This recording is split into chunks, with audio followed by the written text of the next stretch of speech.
Dedem. Biliyordum geri geleceğini. Yavrumun yavrusu. İki gözüm. Nazif, biz de özledik. Lütfen. Bana ne? Endişe etme güzel kızım. Yaşlı babanızın gönlü hepinize yeter. Siz mi yaşlısınız baba?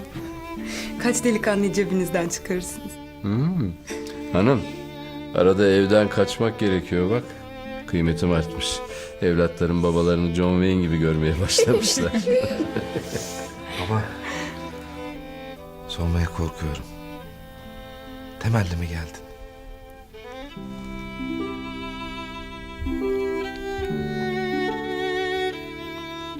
Evet, hadi sen bana bir bardak su getir bakayım.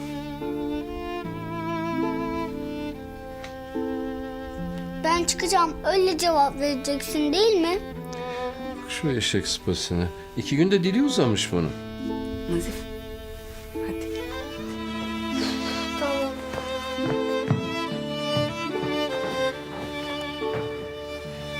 Baba, neden bıraktılar? Her şey ortaya çıktı mı? Bulmuşlar mı nihayet katili? Mahir de bir şey demedi. Kara günler bitti mi yoksa? Bak, az kalsın bizden vazgeçiyordu. Allah razı gelmedi. Bizi birbirimizden ayıramadılar. Seni bizden alamadılar babacığım. Güzel kızım. O dediğin günler yakın. Lakin bu gece maalesef onları bırakmadı. Ben çıktım. Firar mı ettin baba? Pek öyle değil. Nazif hasta diye duydum. Aklım uçtu o an zaten. Dalyan Rıza'nın lafına uydum. O birilerini ayarladı. Ya, nihayetinde buradayım işte. Geri mi döneceksin? Ne vakit peki? Sabah sayımından önce içeri girmem lazım. Babaya kaçtığını anlarlarsa? Ya bu seni daha müşkül duruma sokarsa? Babam, Songül haklı. Şimdi polis gelse ne yapacaksın? Keşke bize haber uçursaydın. Nazif'in hasta olmadığını söylerdik sana. Haklısın oğlum. Ama ne yapayım? Sizi böyle kanlı canlı, aramızda tel örgüler olmadan görme isteğime yenildim. Şimdi dizimin dibindesiniz. Gözlerinize bakıyorum.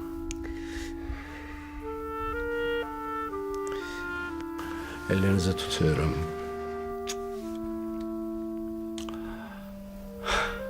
Sıcacık evimdeyim. Evet, bir usulsüzlük, nizamsızlık yaptık. Ama şu an hiç pişman değilim. Ben de hiç pişman değilim baba. Şimdi buradasınız ya. Zaman dursun istiyorum sadece.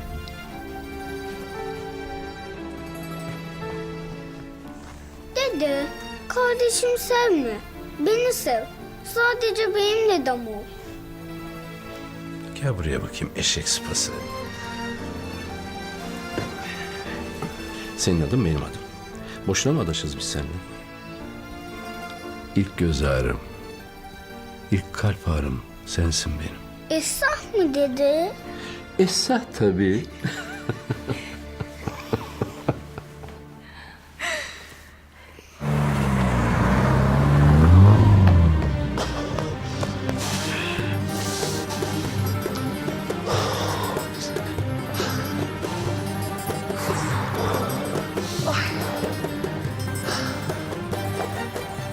Şimdi istediğiniz oldu mu Hakim Hanım?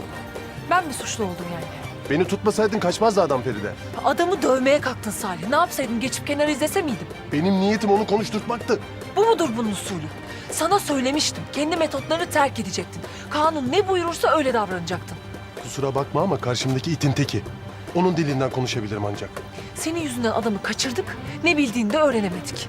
Kabahatini bil, az otur mahcup ol avukat bey. Gidiyorum ben.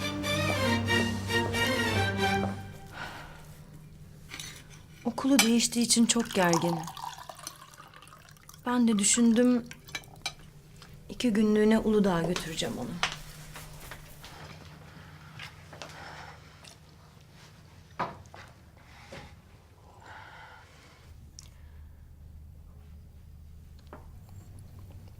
Aslında sen de bizimle gelsen İpek çok sevinir.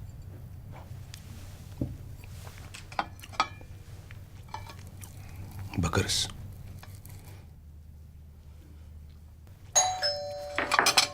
Ben bakarım. Birini bekliyordum da.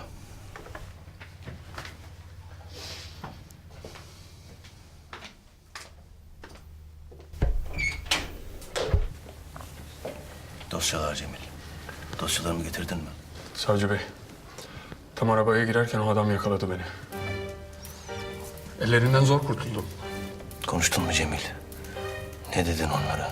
Aynı sizin belirttiğiniz gibi. Benim Mahir Kara gönderdi dedim. Yazıklar olsun. Şu hale bak, bir işi bile beceremedin. Haklısınız Turgut Bey. Yarın geceye kadar ortalıkta görünme. Yeni bir vazife vereceğim sana. Emredin savcı bey. Yıkıl karşımdan.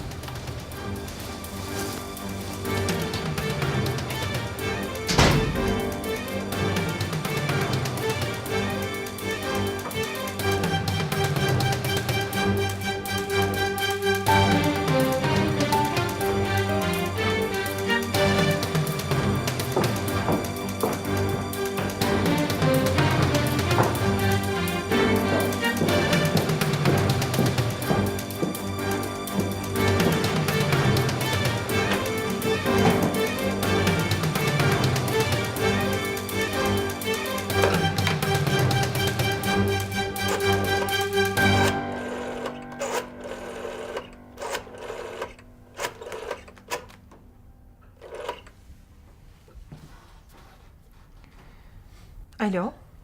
Alo? İyi geceler Ümit Bey. Benim Feride. Bismillah Hakim Hanım. Siz iyi misiniz? Bir müşkülat mı var? İyiyim iyiyim. Kusura bakmayın bu vakitte rahatsız ediyorum. Ama benim acil olarak Mahir Kara'nın adresine ulaşmam icap eder.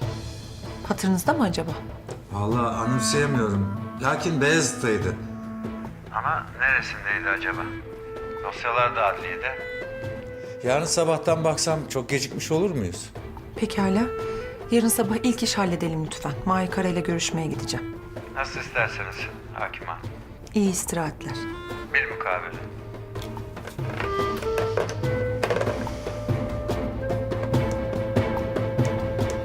Safiyem, Güneşim, karım.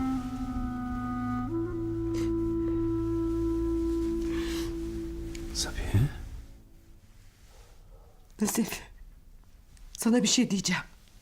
Karşı çıkmadan sonuna kadar dinle. Ben seni ölünceye kadar dinlerim sultanım. Kaçalım, hemen gidelim. Memlekete olur, başka yere olur. Bize kucak açacak neresi varsa orayı vatan edelim. Bak evlatlarına. Sen geldin diye gözlerinin içi ışıldıyor. Sensiz hepsinin gözlerinin güneşi sönüyor.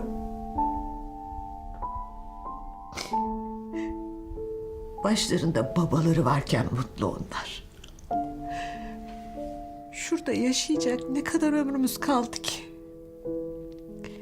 El ele, göz göze olalım. Ne olur, sana yalvarıyorum hayır deme. Bizi bir çare bırakma.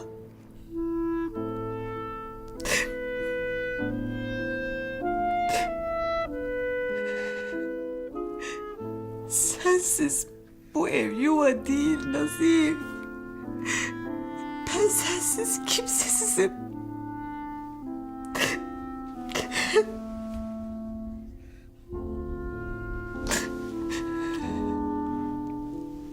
Yapamam Safiyem.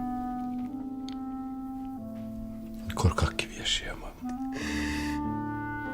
Kabahatli değilim ki ben. Bu lekeyi alnımda taşıyamam.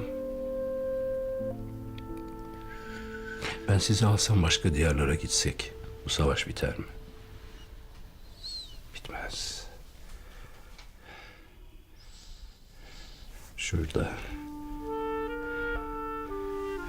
devam eder. Kaçaklık huzur getirmez, azap getirir. Her geçen gün acımızı büyütür Safiyem. Bundan kelli her gün ölmektense ben bir kere ölmeyi yeğlerim Safiye.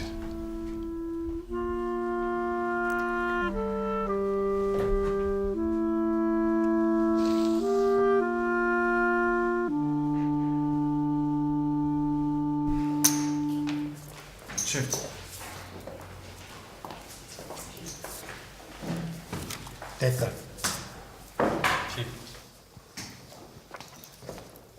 Mahir kardeş hayırdır?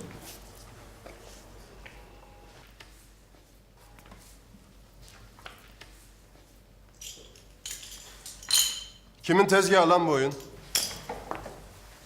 Hanginiz var bu işin arkasında? Ne istiyorsunuz lan babamdan benden? Kim benim adımı lekeliyor? Delikanlı gibi çıksın ortaya yoksa küfür edeceğim.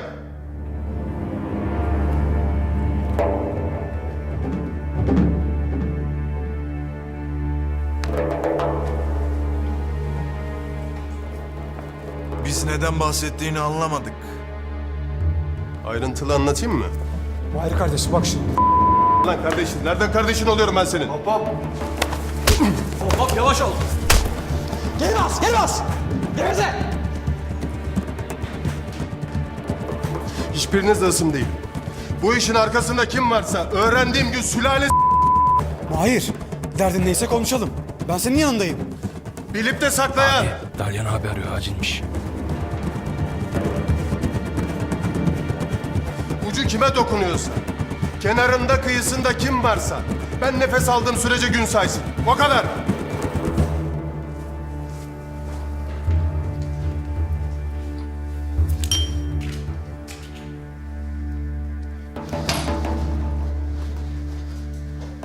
Buyurun. Benim. Emret Dalyan abi. Nazif bu gece firari çıktı. Ailesiyle görüşecek. Mahalleye göz kulak ol. Nazif sağ salim geri gelsin. Nazif abi evde mi? Ne diyorsun? Baban evdeymiş. Senin bir emrin, bir isteğin var mı abi? Bir sıkıntın var mı abi? Selametin fevkalade. Ha, Faruk iti bir edepsizlik ediyordu. Hayırdır? Şerdi hayrettik. Şerefsiz. Nazif'i şişleyecekti. Lakin ben onu indirttim. Anlayacağın keyfim gıcırında. Alo. Necdet. Sesim gelmiyor mu lan? Çok sevindim abi, çok sevindim. Onu söyledim abi. Evdekileri ihmal etmeyin ha. Tabii abi, tabii. Eyvallah abi.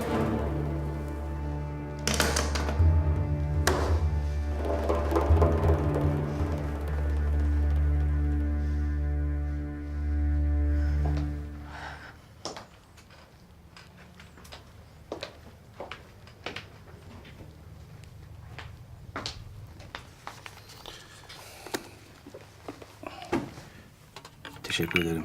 Afiyet olsun. Serracığım hadi. Kızın seni bekler. Üzmeyelim yumrucağı. Anlamadım. Gitmemi mi istiyorsun? Bilakis.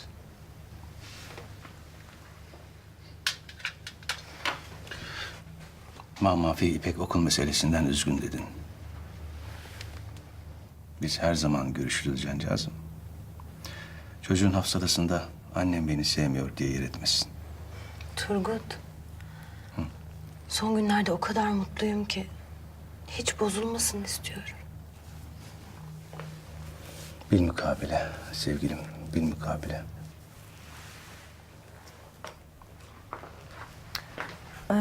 Yarın akşam görüşürüz o zaman. Tabii.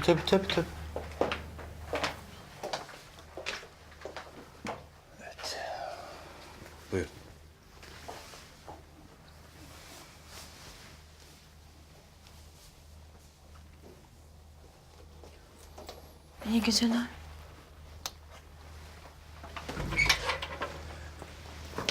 İyi geceler.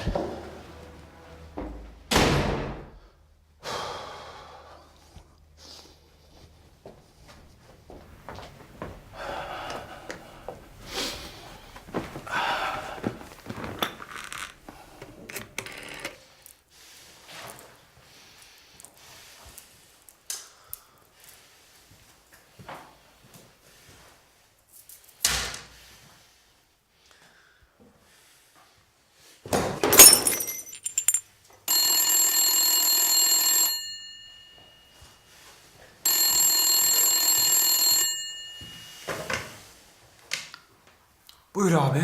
Cancağızım, madem benden telefon bekliyorsun, kendin niye aramıyorsun? Bu gecede mi karavana yoksa? Gebertemediniz mi oğlum şu Nazif Kara'yı? Abi mecburen boşa salladık. Adam firar etmiş. Hapishanede yok ki.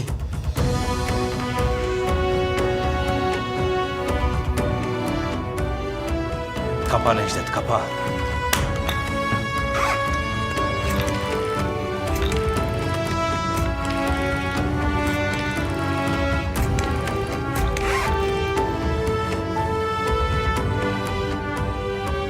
Ben Turgut Akın.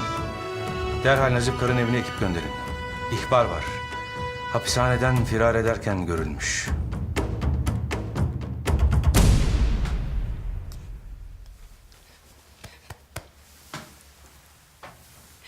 Baba.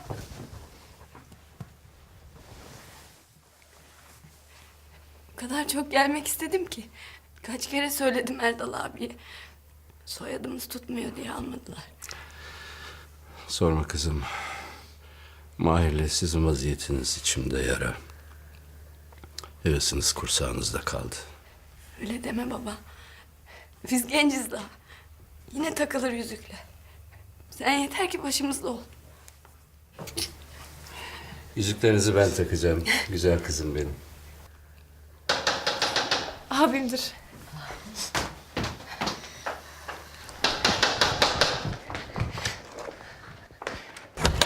Abi müjdemi isterim.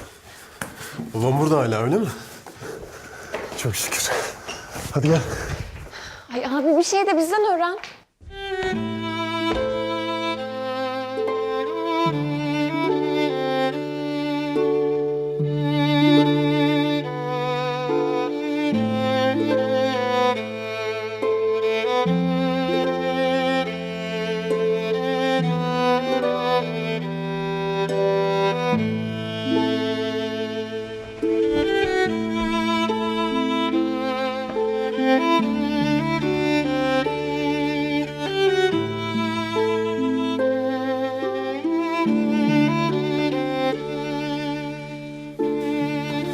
Babam.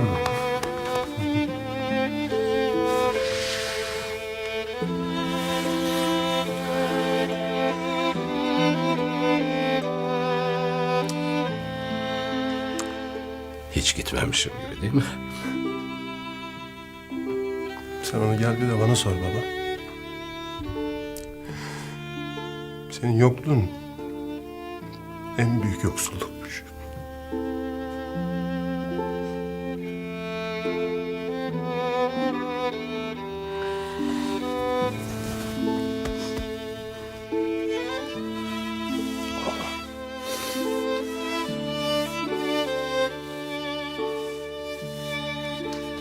Benim deli o.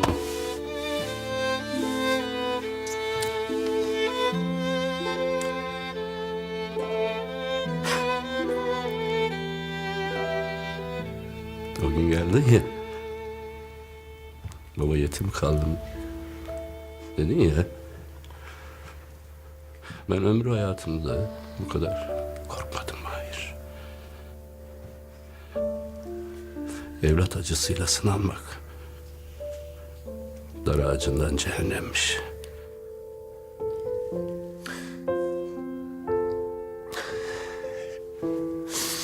Şimdi bir yere gitmem. Seni de hiçbir yere göndermem Nazif Kara. Hoş geldin.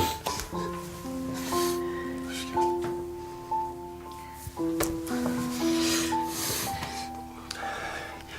Hadi gelin oturalım. Ya bakalım.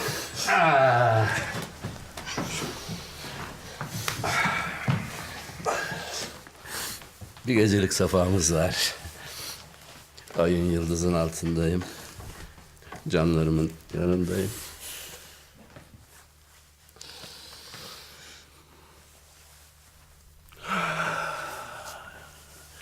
İçimi sizinle dolduruyorum.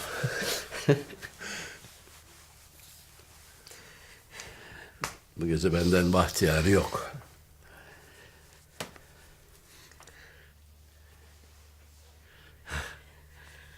Hadi tadını çıkaralım Mahir.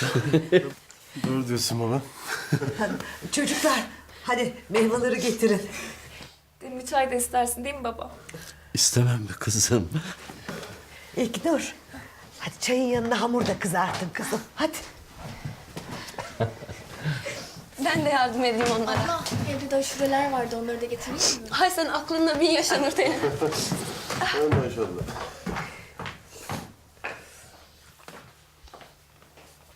Dalyan mı çıkarttırdı baba? Evet. Torunun hastaymış. Git gör gel dedi. Her şeyi de o tertip etti. Başta biraz direndim ama sonunda Nazif'im düşünce aklıma dayanamadım. Yani biliyorum şimdi sen hata yaptın diyeceksin ama Estağfurullah. Ama gelmeden evvel sorsaydın hayır derdim elbet. Ama şimdi buradasın ya. Güneş doğmasın. Hep gece olsun da sen gitme istiyor insan baba. Gidecek misin dede? bu gece seninle koyun koyuna yatmadan, o gıdının kokusuna doymadan şuradan şuraya gitme.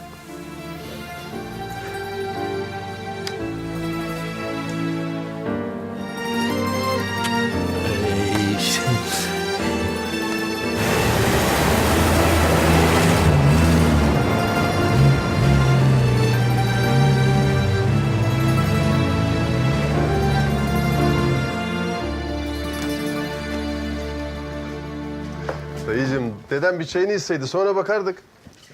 Bunu annemle ben yaptım. Sihirli takvim bu. Geriye doğru koparıyoruz. Şu kadar gün geçecek, dayım seni eve getirecek.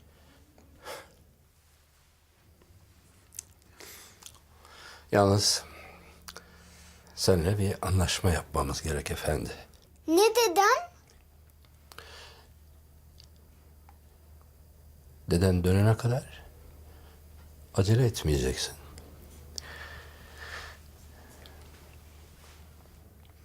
Bensiz büyüme. Bana da bırak çocukluğunu. Değil mi?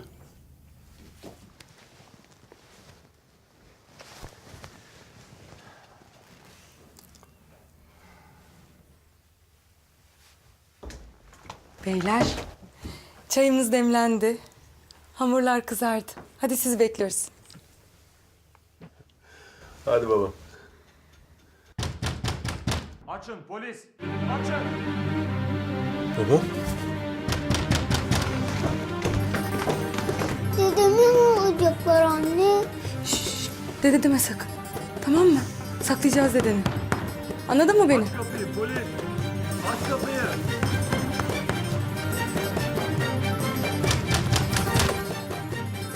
Kaçtığım anlaşılmamalı. Biliyorum baba. Ben oyalarım onları. İçeride olduğunuzu biliyoruz. Açın. Yoksa kapıyı kırıp da gireceğiz. Açın polis.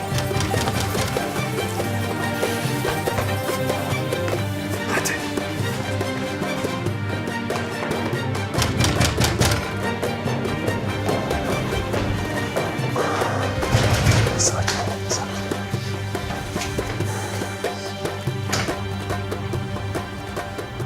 Hayırdır komiserim? Nazif Kara burada mı? Anlamadım. Nazif Kara burada mı?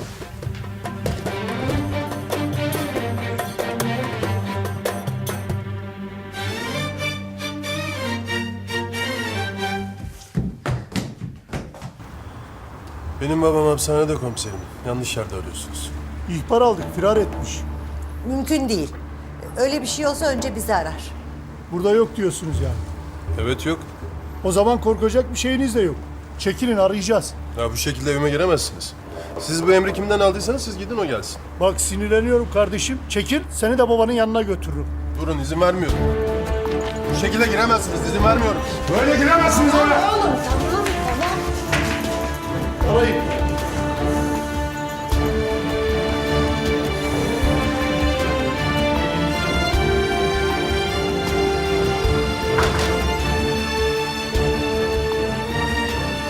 Oğlum, sizin de aileniz yok mu?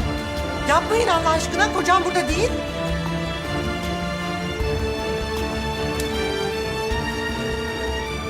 Gidin evimizden gidin. Karadayı'na biz sizi yeneceğiz.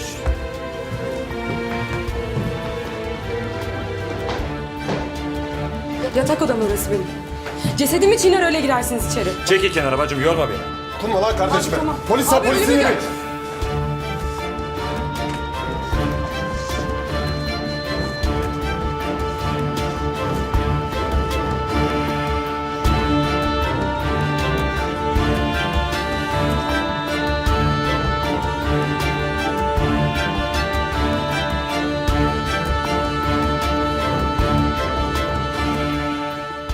Yuh. Dağ gibi adam çekmeceye mi girecek?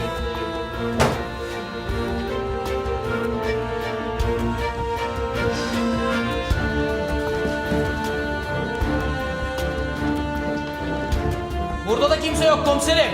Toplanın, gidiyoruz.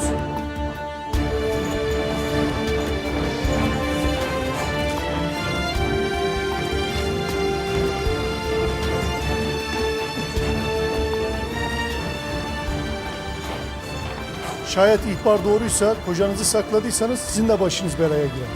Biz namuslu insanlarız. Yanlış kapıyı çaldınız.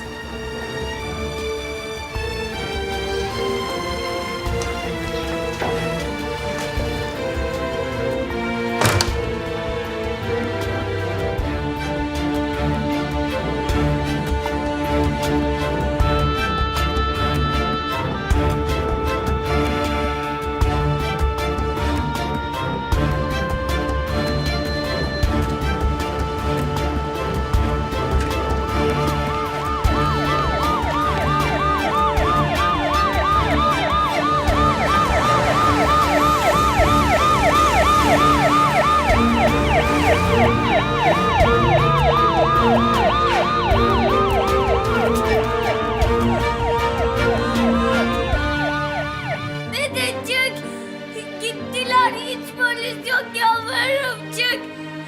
Anneannem ağlıyor, ne olur çık, ne olur çık. Hani sefa yapacaktık, koyun koyuna uyuyacaktık. Dede çık, ne olur çık. Yalvarırım çık dede, ne olur çık, yalvarırım.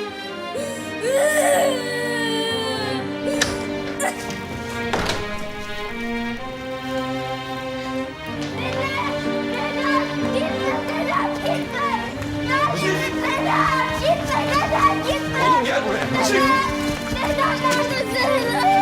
Geçti o. Tutmadın dedemi. Gitmesine izin verdin. Kurtarmadın dedemi.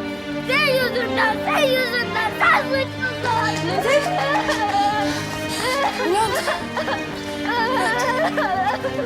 Neredesin acısından ne dediğini bilmiyorum. Oğlum haklı İlknur. Ben hiçbir şey beceremiyorum.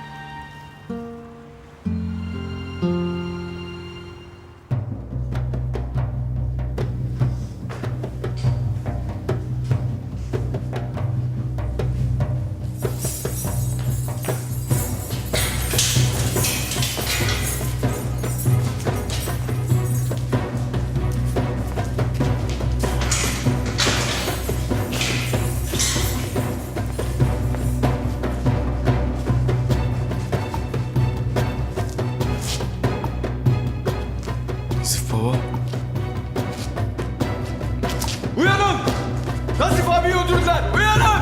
Uyanın! Nazif abi! Nazif abi!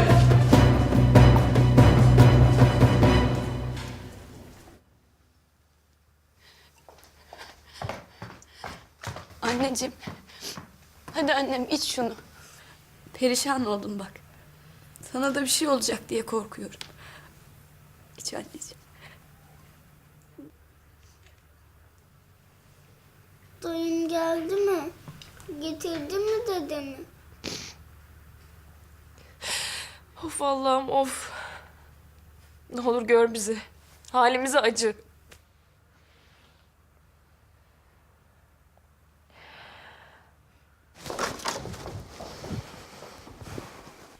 Nazif Kara firar mı etti? Yo. Ezberden konuşma. Git bir bak bakalım firari mi değil mi?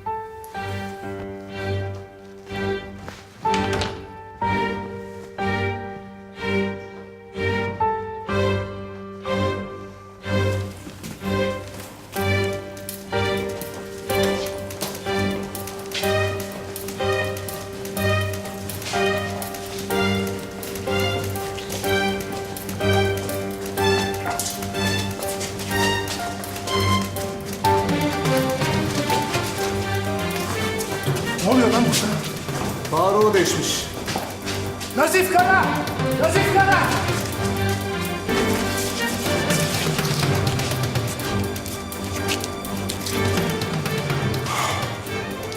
Söyle.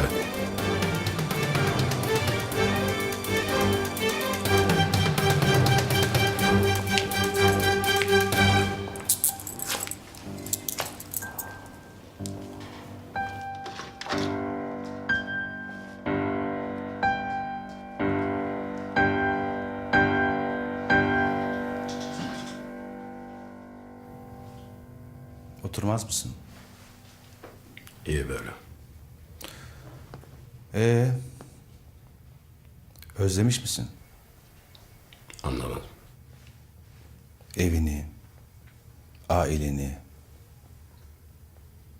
Onlar da mutlu olmuşlardır seni gördüklerine. Hı?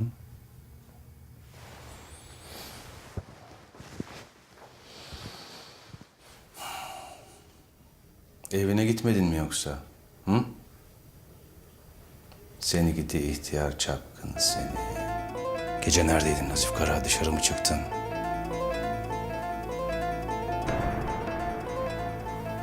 Olur mu öyle şey? Han kapısı mı burası? Soruma soruyla karşılık verme. Gece neredeydin?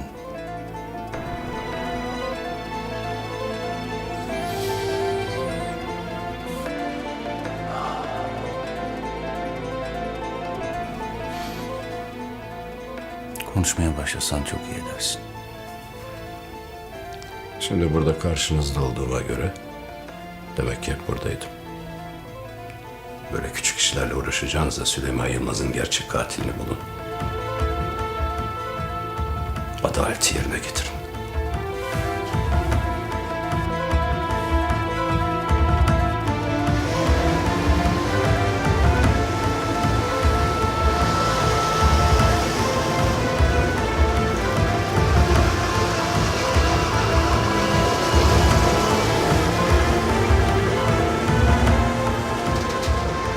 Bir vukuat mı var kardeşim?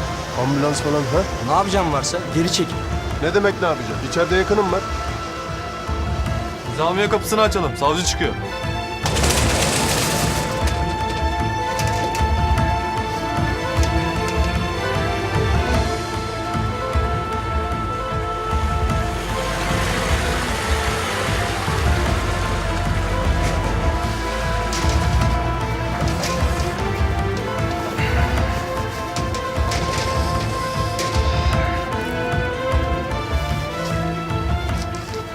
Senin mahkum. Ağır ceza koğuşunda mı kalıyor? Evet. Boş yere bekleme sabaha kadar. Ağır cezacılara görüş yasağı var.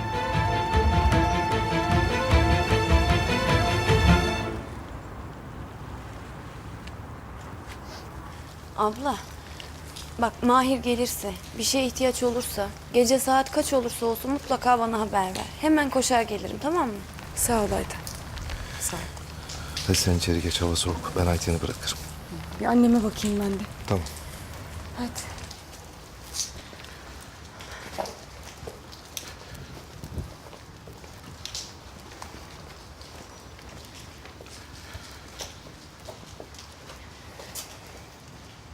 Bülent abi. Benim aklıma bir şey takıldı. Şimdi babam eve geldi ya. Polisler bunu öğrenirse bizi de içeri alırlar mı? Vallahi alırlar Ayten. İnşallah sağ salim gider de hiçbir şey olmaz. Bak bir şey öğrenirsen bana da söyleyeceksin. Söz mü? Tamam. Yanlış anlama. Benim lafım sana değil abi. Sadece ben bu ailede unutuluyorum ara sıra. Her şeyden en son benim haberim oluyor. Tamam hava soğuk gir içeri. Sağ ol. İyi geceler. İyi geceler. İyi geceler.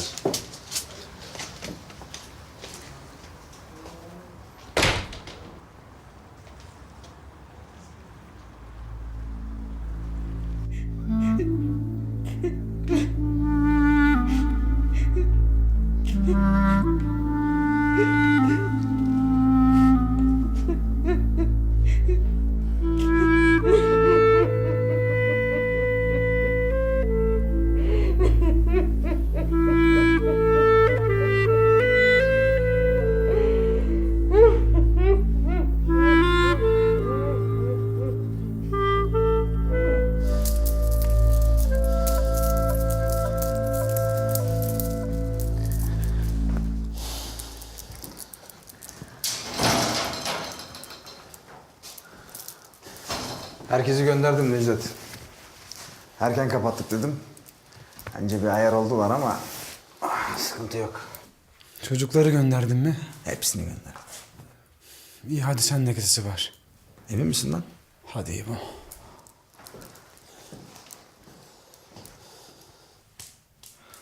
Yarın görüşürüz kan kardeşim benim. Yarın görüşürüz.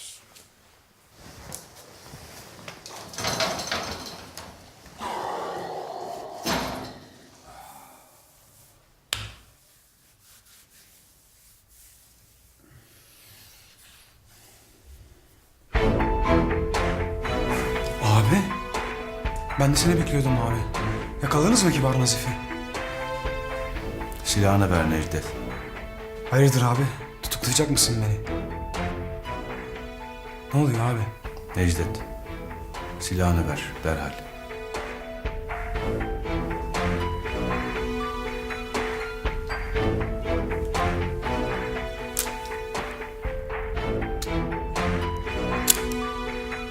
Sen benimle alay mı ediyorsun?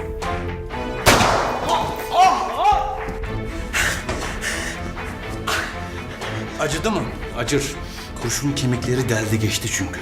Düşün, bir de bu kurşun buradan geçerse ne olur Necdet? Abi yapma! Abi yapma! Abi yapma abi! Tam buradan Necdet. Şakam yok. Anladın sen beni. Bir dahaki sefer sözünü tutacaksın. Bir daha hata istemiyorum. Ne dersem onu yapacaksın. Ben bir şey yapmadım ki abi. Dalyan uyanmış. O indirdi.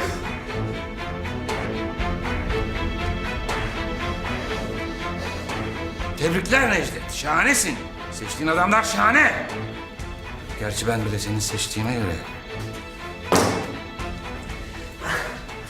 Benden haber bekle. Kıpırdama kan kaybedersin.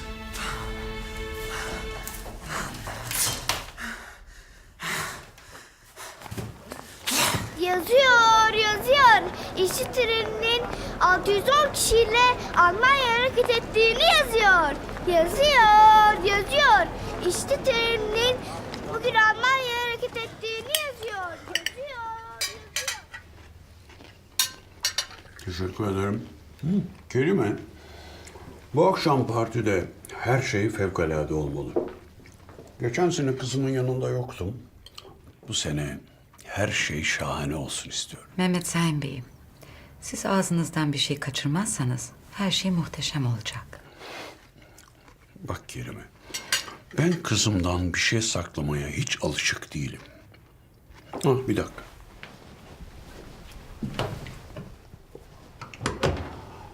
Bak bakalım, sence bunu beğenir mi?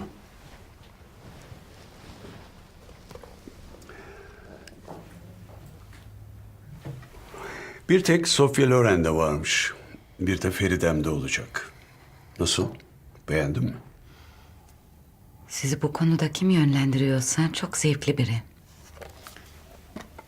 Fevkalade yerinde seçimler yapıyor. Kendim seçtim. Hem bu nereden çıktı şimdi?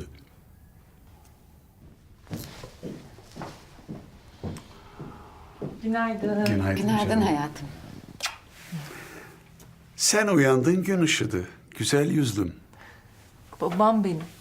Keşke sen de biraz daha kalsan gitmesen. Sen buradayken sabahlar daha neşeli oluyor. Hemen çay koyalım Feride Hanım'a. Çıkmam gerek anneciğim. Ferideciğim böyle olmuyor ama. Adliyeden önce gitmem gereken bir yer var babacığım. Eğer kalırsam gecikirim. Zaten hiçbir şey yemiyorsun Feride. Azıcık bir lokma ye bari. Adliyede atıştırırım anne, merak etme. Hadi afiyet olsun size. Akşam ailece yemek yiyeceğiz, unutma. Tamam. Unutmam. Hadi görüşürüz.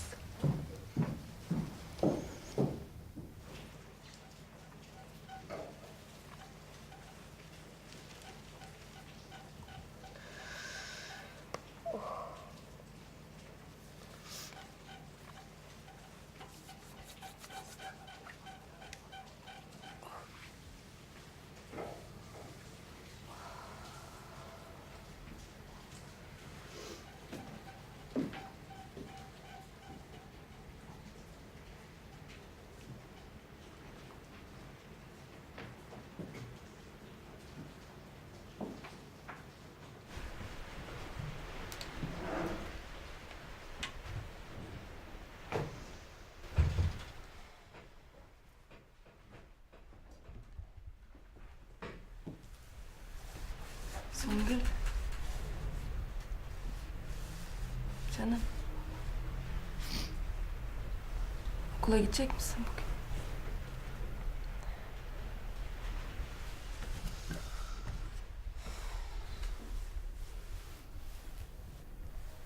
Gözlerim kan çanağına dönmüş. Gitme bugün okula. Bir gün gitmesen dünya batmaz. Sağ ol abla. Hiç rol yapacak halim yok.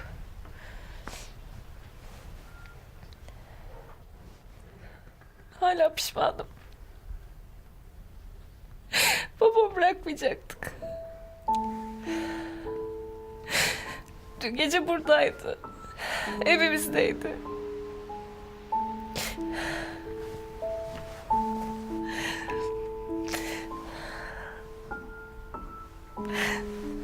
Bak kokusu hala üstümde.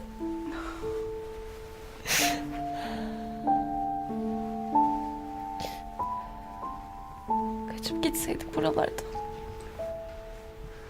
Yeni bir yerde yeni bir aile olurduk.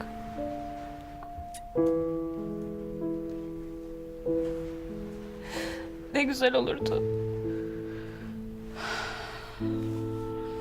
Babamı bilmiyor musun? Bilmez miyim?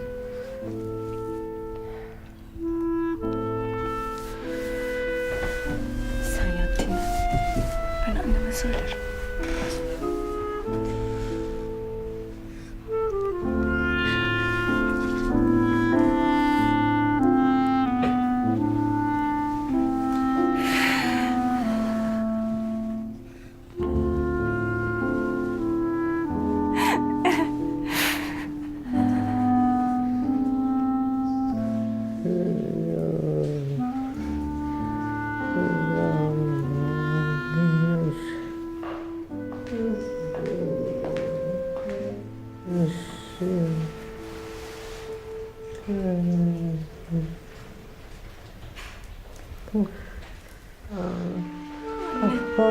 Anne. Nazik. Anne.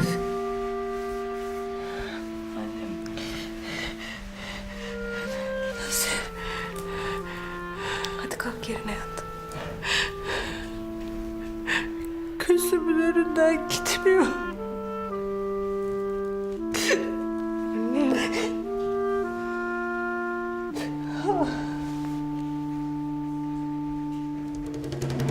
Velhasıl kelam, maksatları beni ortadan kaldırmakmış. Hemen bir dilekçe yazıp Seni başka bir hapishaneye sevk ettirmek lazım. Lüzum yok Erdal. Abim, burada can güvenliğin yok, olmaz. Ben hemen... Faruk öldü zaten. Tehlike yok. Bugün Faruk, yarın başkası. Bunun bir sonu yok ki. Var ya da yok. Yaşayıp göreceğiz işte. Niye inat ediyorsun anlayamıyorum ki. Yazalım bir dilekçe. Mahir duyar o zaman. Duyacak zaten. Kapıda bekliyor. Görüş yasağını öğrenince beni yolladı. Duymayacak. Bak evlat, sana anlattıklarımın hiçbirini oğluma anlatmayacaksın. Saklayacaksın. Tamam mı? Aksi halde ne ben ne sen, Feriştah'ı gelse zapt edemeyiz Mahir'i. Faruk'u değil de beni öldürmeye niyetlendiklerini öğrenirse Mahir Ortalığı yangın yerine çevirir, kendini de yakar. Sakın, sakın.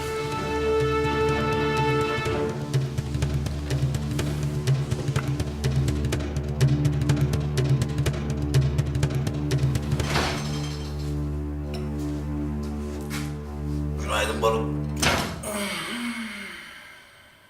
Ne oldu lan? Düştüm. O nasıl düşüş lan? Sen çıktıktan sonra içtim biraz burada. Merdivenlerden inerken yere ayağımın altından kaydı sanki. Az kalsın çanağı kırıyordum. Ha. Ha. Necdet. Merdivenden değil, uçurumdan düşmüşsün. Ne oldu? Ağzının ayarına bu. Merdiven dediysem merdiven.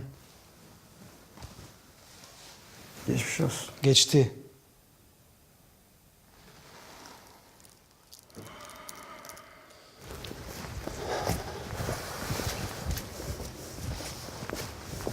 Nasıl? Belli olmuş mu gece yokluğu? Ne dedi? Baban iyi, merak etme aslanım. Hiçbir sıkıntı yok. Çokça da selamları var. Neyin nesiymiş o zaman bu görüş yasağı? Niyeymiş? Faruk'u indirmişler. Neden? Böyle adamların birbirleri kesmeleri için nedene ihtiyaçları var mı? Yan baktın, voltamı kestin artık neyse ne. Bu olayın babamla bir alakası yok değil mi? Yok be aslanım. Ya biz senin baban var sanki koç hapishanede Mahir.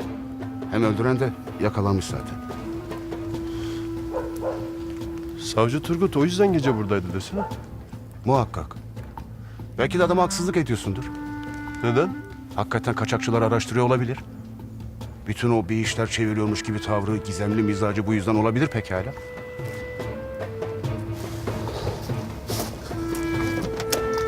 Geç.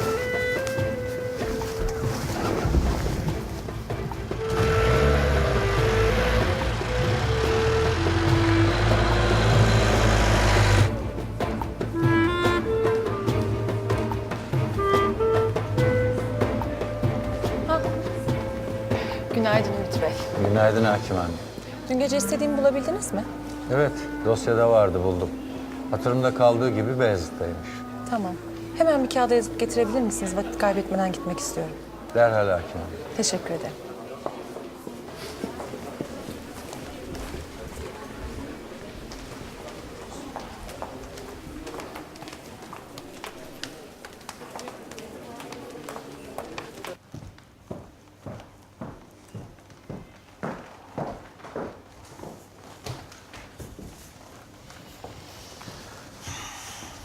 Günaydın. Günaydın Turgut abi. Haberin var mı bilmiyorum ama hapishane iyice karışmış. Deli Faruk'u öldürmüşler. Neden? Araştırılıyor. Neden öldürüldüğünü bulursanız lütfen bana da iletin. Peki.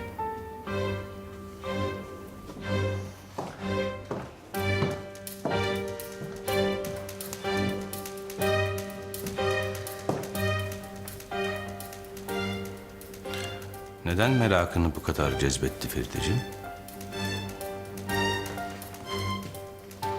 Geçen gün bir kabadayı daha öldürülmedi mi Turgut abi? Evet. Namı diğer Şiş Kazım. Evet.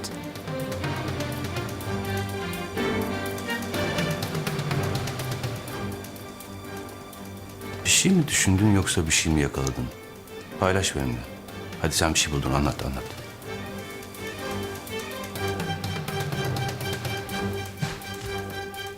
Bugün hava ne kadar güzel değil mi Turgut abi? Gir. İstediğiniz adres Hakim Hanım. Teşekkür ederim. Ben odama çıkıyorum. Duruşmada görüşürüz. Başka bir şey var mıydı? Salih Bey odama gelsin. Henüz Salih Bey gelmediler. Peki, teşekkür ederim.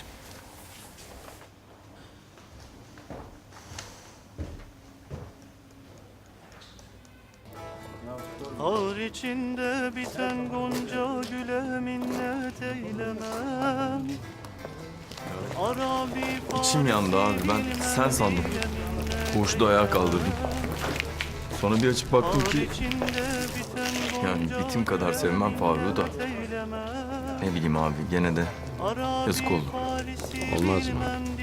Bir can. Biz sevmesek de bir seveni vardı muhakkak. Bir anası, bir atası. Eli yüreğinde geride kalanları. Allah rahmet eylesin. Sevdiklerine sabır versin. Öyle. Sen o sırada neredeydin abi?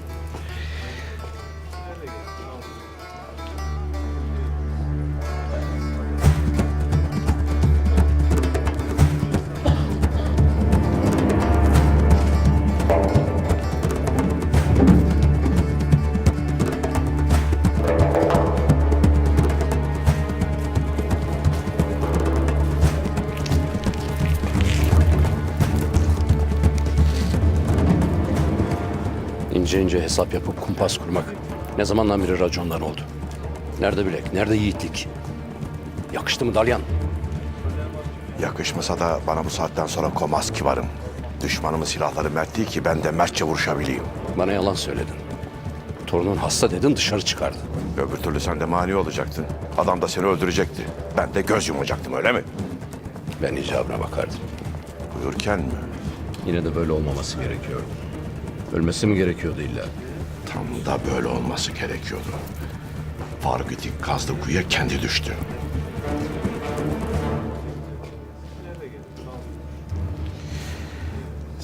Seni yatağında öldürmek isteyeni ben öldürürüm. Hem de o yatakta.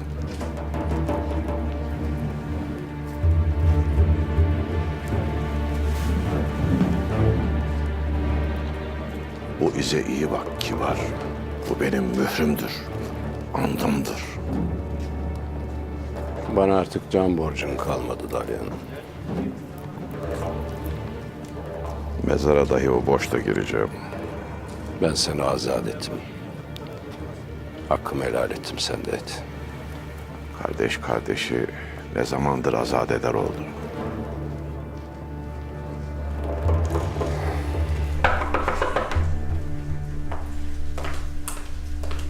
Kim o? Benim anneciğim. Gel kızım. Nasılsınız anneciğim? Nasıl olalım kızım? Bildiğin gibi işte. Bütün gece gözüme uyku girmedi anne. Rüyamda babamla Mahir'le uğraştım durdum. Yine tepetaklak olduk. İyi oldu tabii babamın gelmesi de. Üf, bilemedim yani, iyi mi oldu kötü mü oldu.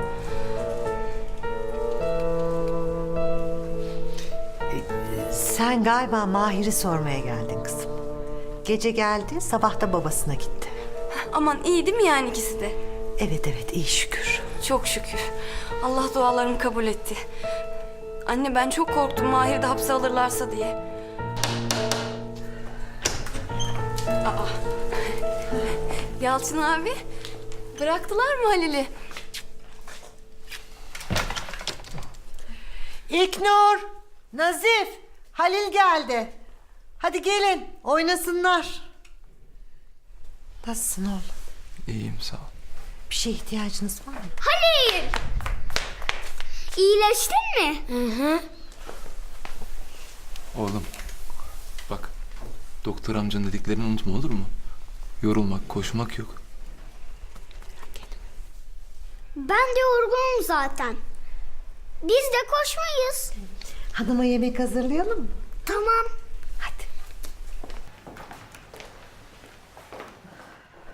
Hoş geldin Yalçın. Hoş bulduk yenge. Geçmiş olsun. Sağ ol. Songül nasıl İlknur abla? Çok iyi değil Ayten. Yukarıda yatıyor. Tamam ben çıkıp bir ona bakayım. Görüşürüz Yalçın abi. Görüşürüz Ayten. Yalçın'ım. Kardeşim hoş geldin. Ne yaptın? Hastaneden çıkardılar işte. Yapılacak pek bir şey kalmamış. Kalbi delik ya. Bir tek Almanya'da ameliyat olursa kurtulurmuş. Acil para lazım yani. Ben aileme gideceğim. Oradan konsolosluğa. Zekiye de ailesine gidecek. Halil bu gece sizde kalsa olur. Tabii ne demek. Başımızın üstünde yeri var Yalçın. Sağ olun. Bülent orada hemen olmaz biliyorum ama dükkanı satılığa çıkardım. Değerin... Tamam. Bulacağız bir yolunu. Bir çay içelim mi? İçelim. Yenge senden Allah razı olsun. Elimizden bir şey gelmiyor ki Yalçın. Yine de sağ olun. Görüşürüz. Görüşürüz.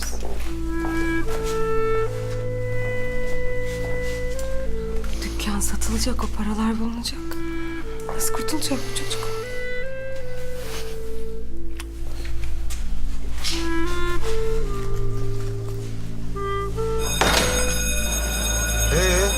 Nerede kaldı bu kız? Dersi kaçıracak. Abi ilk zil de çaldı. Gelmeyecek demek. Hasta mı acaba? Hayır, telefonu adresi de yok ki arayıp sorsam. İçeri girip müdürden isteyelim. Polisiz sonuçta. Verin dedik mi seceresine kadar alırız. Yok. Olmaz. Sıkıntı olur şimdi duyarsa. Hem evini aramakta yakışık almaz. Hoşlanmayabilir. Sebep? Aile kızı oğlum o. İyi aile kızı. Hadi bas kısa bas.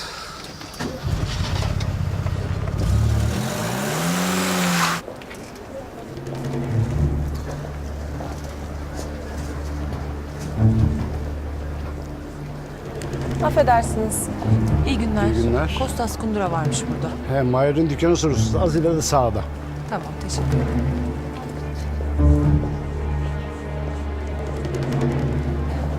Abilerim, ablalarım. Sizin anlayacağınız Halil'in bu ameliyatı olması şart. El kadar çocuk. Ne varmış ki kalbinde? Kalbi delikmiş. Ya ameliyat olmazsa? Ölürmüş o zaman. Tövbe de ağzından yel alsın. O nasıl laf öyle? Vah vah çok üzüldüm. Nasıl olur böyle bir şey? Üzülmekle olmuyor. Hadi bakalım. Herkes nesi varsa verecek. Pamuk eller cebe.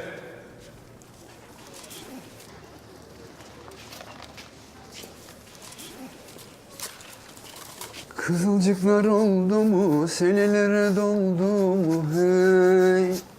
Gönderdiğim ayakkabılar ayağına oldu mu? Mendili eline, mendili verdim geline. Kara kına yollamış. İyi günler. Buyurun, hoş geldiniz. Ne arzu etmiştiniz? Mahir Kara ile görüşecektim. Mahir abim yok. Siz kimsiniz? Neden görmek istiyorsunuz ustam? Feride Şadoğlu ben. Babasının davasına bakan hakimim. Kendisiyle görüşmem icap eder. Öyle mi? Buyurun buyurun. Oturun. Ben bir çay söyleyeyim. Hemen haber vereyim kendisine. Hemen.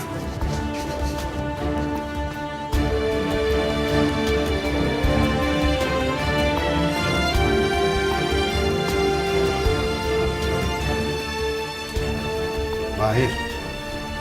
Babanın işkence gördüğüne dair yazı. Dosyaya konması için vereceğim bugün. Sonrasında anneni ya duruşmaya çağırırlar ya da öncesinde ifade vermeye. Turgut mu alacak ifadesini? Tabii.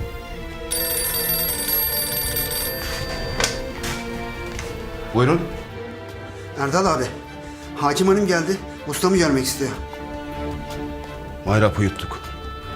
Hakim hanım sizin dükkandaymış. Azmi mi? Azmi. Oğlum, ustam karşıya mal almaya gitti de. Akşam ancak döner de. Ne yap et yolla. Hadi aslanım. Tamam ustam. Tamam. Abi eyvallah. Sağ ol. Ya bey derse? Ne yapacaksın Mahir?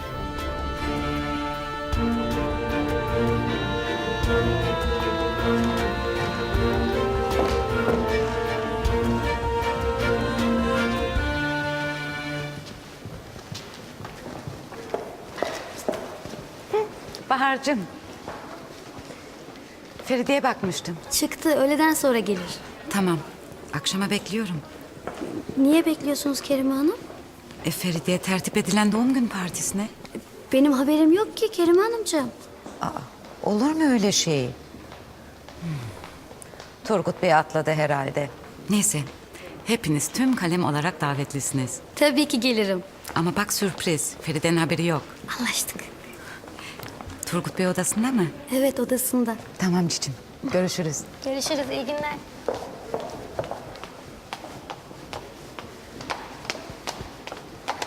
Buyurun Çetin Bey. Konuşmamız elzem. Hiç de o şeyler gelmedi kulağıma. Ben çiftlikteyim. Öğleden sonra da beyefendi gelecek. O gelmeden önce görüşmemiz lazım. Sorularını cevapsız bırakmak istemiyorum. Anladım. Biraz sonra çıkarım.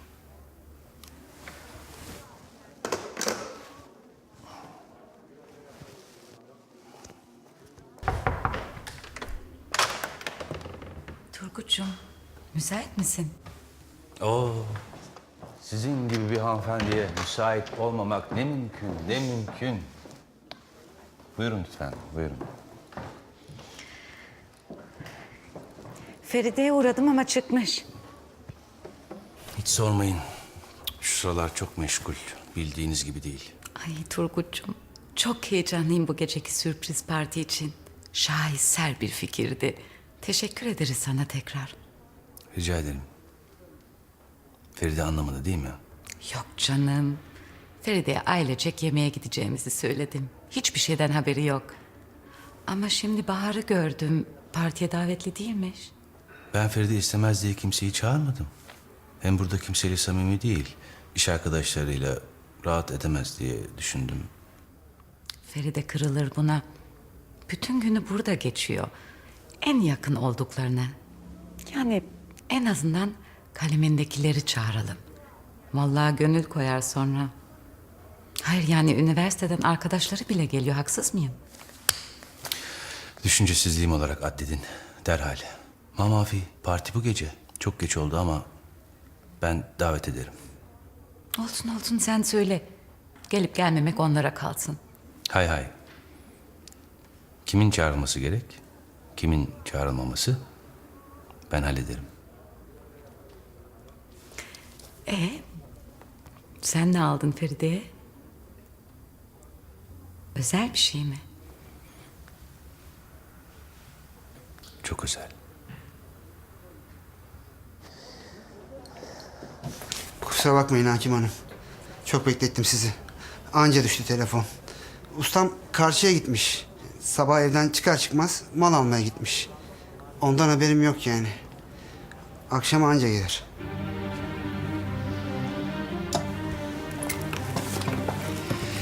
Peki. Gelince beni muhakkak arasın. Emredersiniz. Estağfurullah. İyi günler. İyi günler.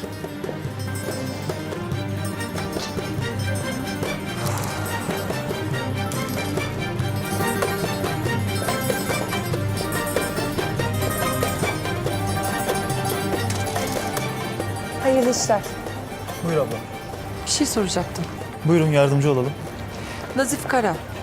İdamla yargılanan. Ağzınızdan yel alsın ablacığım. Hepimiz duacıyız kurtulması için. Umut var mı sizce? Tabii ki var. Mahir ispatlayacak babasına iftira atıldığını. Nasıl olacakmış o? Yapacak Halim abla.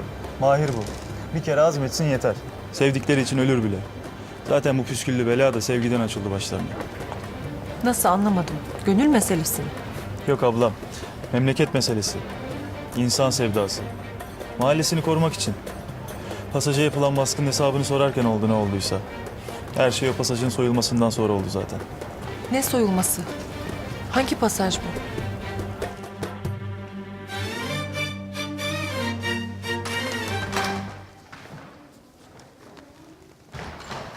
Kolay gelsin. Ümit Bey yok mu? Birazdan gelecek. Akşam Feride'nin doğum günü partisi var. Sürpriz. İşlerin yoğunluğundan atlamışım, kusura bakmayın. Şimdi söylüyorum. Rica ederiz. Yalnızca üçünüz davetlisiniz. Sen, Ümit Bey ve Neşe Hanım. Zaten özel bir davet. Başka kimseye de lüzum yok. Kolay gelsin.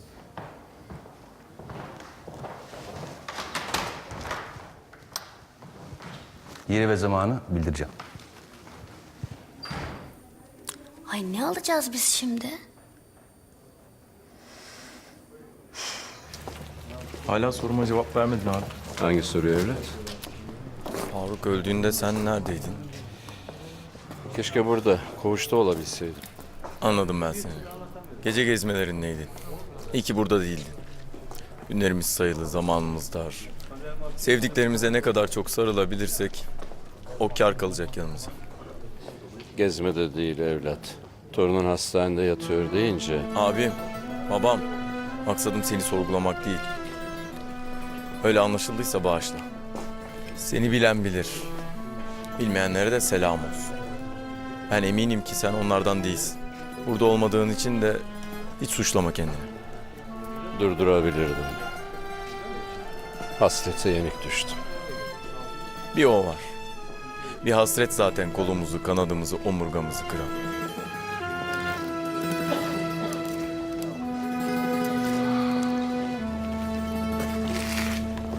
Amma surat ettim be kibarım.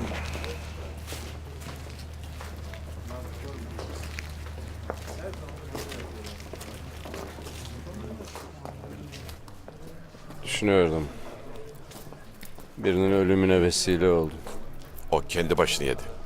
Kimseye vesile olmadım.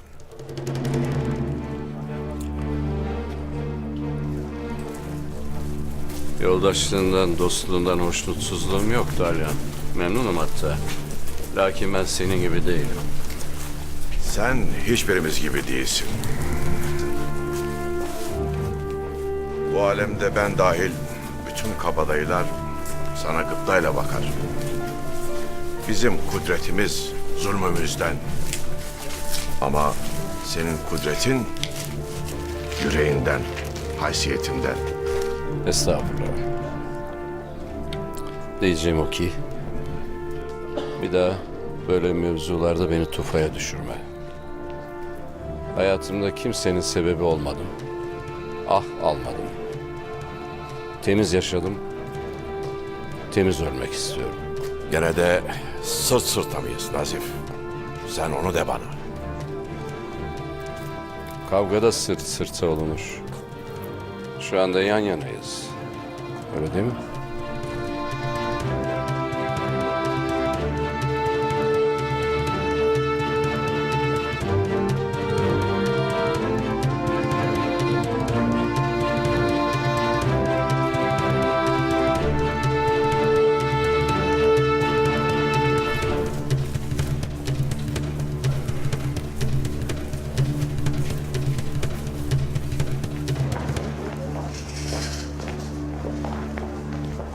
Affedersiniz. Yeni pasaj nerede acaba? Şurası hemen. Karşısı. Tamam, teşekkür ederim.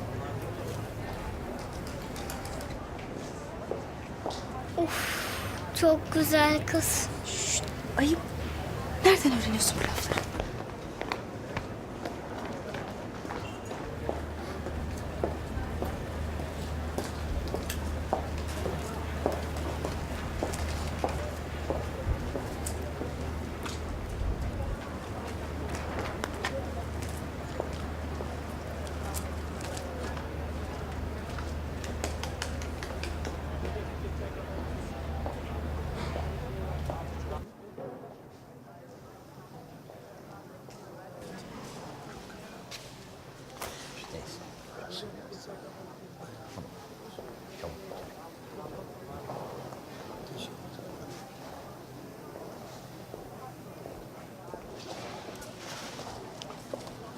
Merhabalar. Merhaba, hoş geldiniz. Hoş bulduk. Ne arzu edersiniz? Açık bir çay alayım lütfen. Oğlum bir çay çek, açık olsun. Pardon, bir şey sorabilir miyim? Buyurun. Pasaja bir saldırı olmuş galiba. Toparlanabildiniz mi? Hiç sormayın kızım. Yıkıp geçtiler burayı. Hem saldırdılar hem de soydular. Kim yapmış peki, yakalandı mı? Nerede be kızım, nerede? Sağ ol. Yapanın yaptığı yanına kar kaldı. Olan bizim Nazife oldu. Nazif Kara mı? Hı hı, Nazif can dostum. Artık bizi korumanın derdinde. Kimin kuyruğuna bastıysa ateşe attılar. Cinayete onun üstüne yıktılar. Nasıl biri bu Nazif Kara? Kabadayı mı? Yo hayır, kabadayı değil. O bu mahallenin abisidir. Gerekirse dayılığın alasını yapar. Ama gerekirse. Mangal gibi yüreği vardır. Yani senin anlayacağın baba yiğit biridir. Ya oğlu? O da babası gibi mi? Mahir.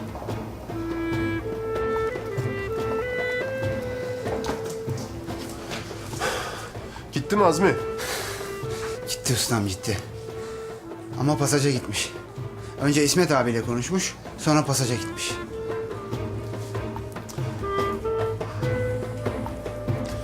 Tamam sen devam et. Kimin derdi varsa Mahir yeter. Her baba onun gibi bir oğlu olsun ister. Mahalledeki kızlar da onun gibi bir koca ister. Yakışıklıdır da. Kadir İnanır, Tarık Akan gibi. Halk kahramanı gibi yani, desenize. Hay sen çok yaşa kızım. Aynen öyle. Vehbi abi, altınları nereye veriyoruz? Bülent topluyor yenge, ona ver. Tamam. Hasta bir çocuk var da dükkan komşumun oğlu. Onun için topluyoruz. Ameliyat için Almanya'ya gidecek de. Ya, nesi var? Kalbi delik. Allah kimsenin başına vermesin. Aile o kadar çok üzülüyor ki. Biz dükkan sakinleri elimizden geldiğince bir şeyler yapmaya çalışıyoruz işte. Merhaba Mahir abi, nasılsın? İyilik kardeşim.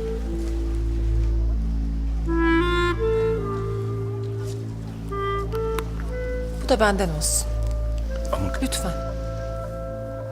Umarım tez vakitte derman bulursunuz derdine. İnşallah. Ben artık kalkayım. Sen kimsin be kızım? Feride ben. Memnun oldum Feride kızım. İyi günler. İyi günler Feride kızım. İyi günler.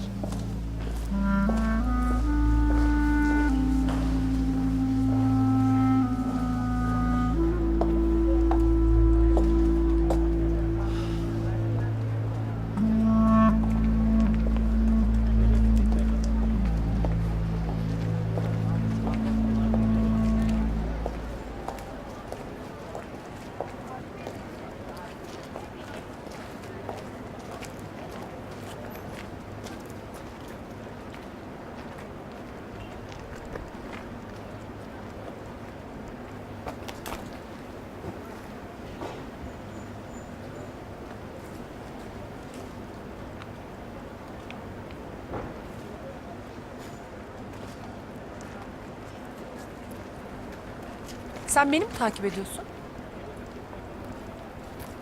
Evet.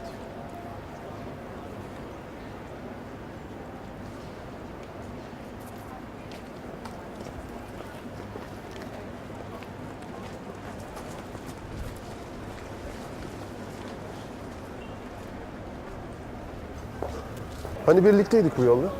Haber vermeden tek başına gelmişsin. Sen benim burada olduğumu nereden öğrendin?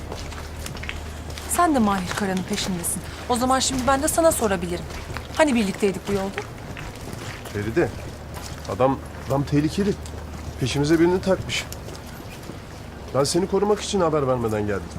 Ama sen tek başına cengaver gibi kalkıp gelmişsin. Ya sana bir şey yapsa? Salih, bir sakin ol. Önce bir sakin ol. Ben Mahir Kara'nın tehlikeli değil, tehlikede olduğunu düşünüyorum. Dün geceki adam yalan söylüyor. Ben onca duruşmada o kadar insan dinledim. Saldırmasaydın adama öğrenecektik ve bir sanı olmayacaktı. Emin olacaktık. Şimdi bir ihtimal sadece. Hiçbir şey göründüğü gibi değildir Salih Bey. Siz bunu benden çok daha iyi bilirdiniz. Şaşırttınız beni.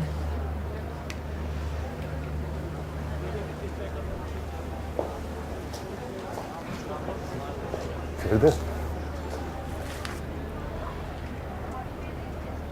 Sen çok akıllı bir kadınsın.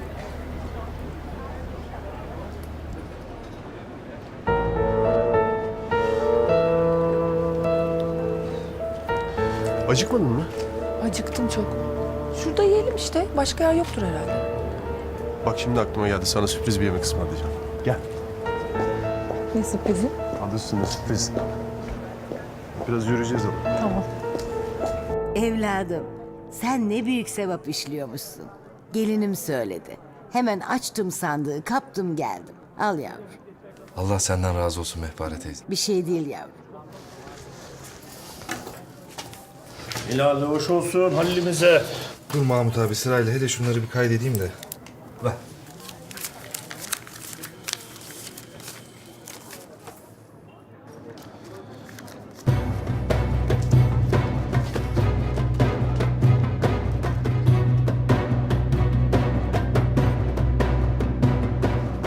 Sağ olasın ablam. Eyvallah abi. Sağ ol abla. Sonra diyor ki sen de bu evlat acısı, ben de bu kuyruk sancısı olduktan sonra bizden dost olmaz. Pasajdan haber geldi. Pasajına Ben de onu diyorum lan işte. Para topluyorlarmış oğlum para. Millet nesi var nesi yok her şeyini veriyormuş. Kefen parasını, kolundaki bileziği, her şeyi. Necdet ganimete bak. İyi. Doktor masrafımız çıktı desene. Ulan onlar beni tanımayacaktı Necdet. O pasajdakiler beni tanımayacaktı. Şimdi gidecektim orada ne var ne yok bütün ganimeti toplayacaktım. Nasip kısmet oğlum bu işler. Bak çocuklara nasip olmuş gördün mü?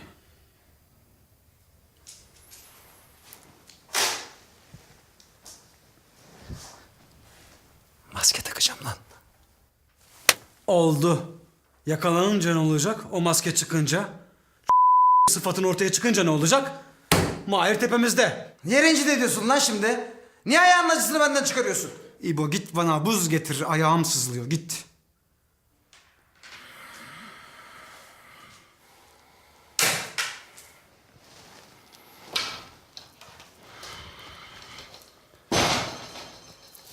Sağ olasın, hayırlı işler. Eyvallah abicim. Ya ne güzel teknede balık ekmek yiyecektik. Bozdun sürprizi. Kusura bakma ben de çok seviyorum tekneleri ama çocukluğumdan beri böyle işte. Benim bir küçüğüm İlknur da öyle. Onda da var. Aa, Hatta onu uzun yolda araba bile tutuyor. öyle mi? Aslında annem hep der ki, eğer deniz suyundan bir bardak içersen hiç tutmazmış. Ay, nasıl içeyim? İçemem ki. Bir keresinde İlknur'a benzin içirmişti. Ama çok az tabii. Buradan ta İzmir'e kadar hiç istifra etmedi biliyor musun? Aa, annen çok ilginç kadın, şifacı falan mı? Öyledir. Mahallede iğneci teyze de derler. Ay inanmıyorum. Nasıl yaptım ben böyle bir şey? Ben sana bir tane daha gitmiş abi. Geç kalırız adliyeye. Gel. Sonra yerim ben bir şeyler. Al bunu ya, ben çok aç değilim zaten. Olmaz, o senin hakkın. Senin hakkın benim hakkım var Feride aramızda. Sen yemezsen benim ağzımdan geçer mi hiç? Benim sakarlığım yüzünden sen aç kalırsan. Feride, sen yemezsen ben içemem.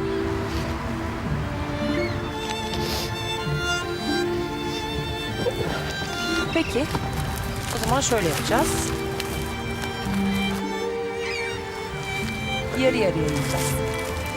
Maşallah, her ortamda da adaleti koruyorsunuz hakim hanım.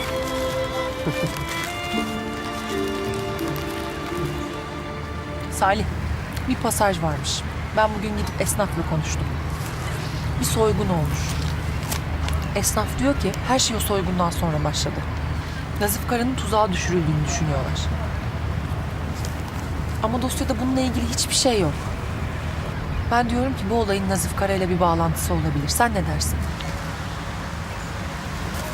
Çok mantıklı. İşte bütün bu soruların cevabı o Mahir Kara'da.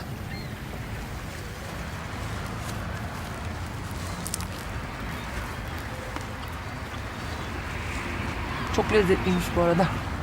Afiyet olsun. Sevindim beğendiğine.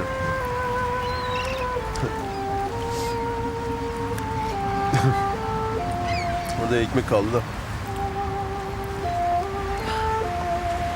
Öyle ben. Tamam, bitti.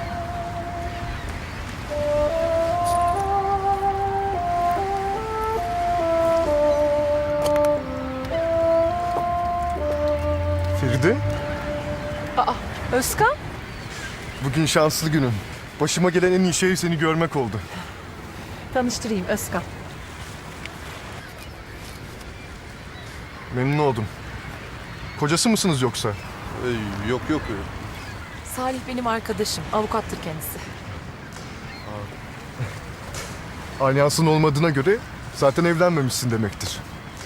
Hala bir şansın var yani. Hep aynı latifeler. Hiç değişmemişsin yıllardır. Ah Feride, bir kere bile olsun beni ciddiye almadın ki zaten. Çok güzelleşmişsin.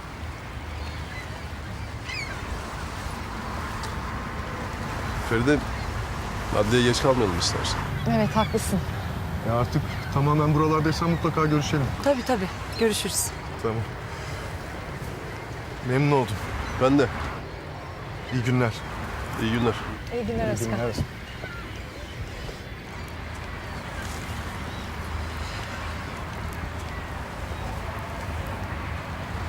Neyse hızlı yiyelim, adliyeye gecikmeyelim.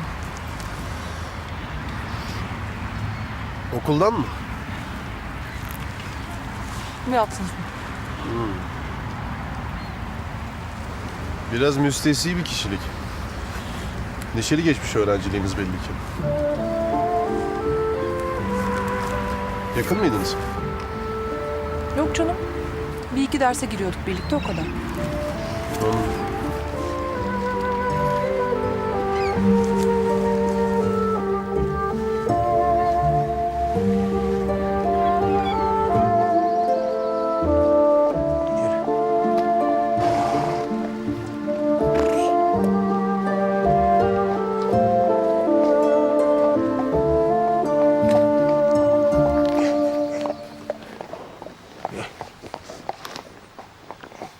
Gel al şunu. Yok anlaşamadık. İkimiz de gerginiz ya bugün.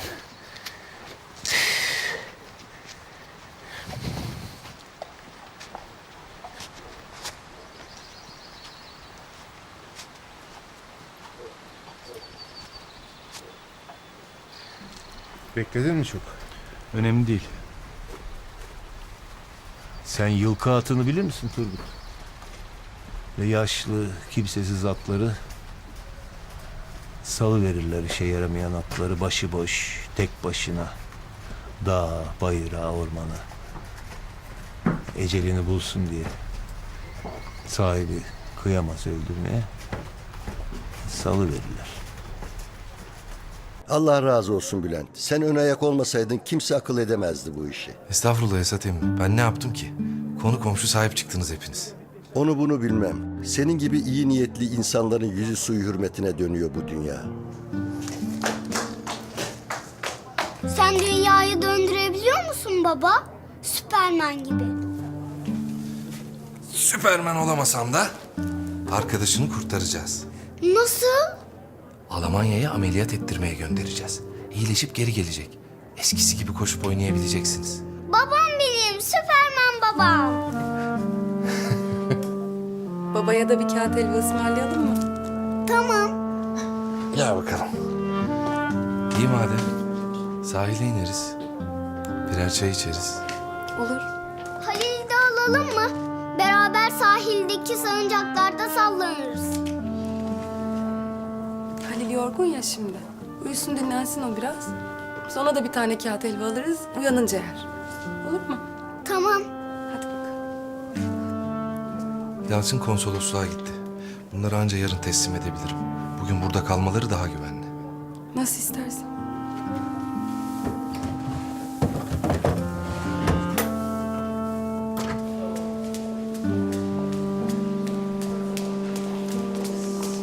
Beş dakika kaldı duruşmaya. Çok geciktim.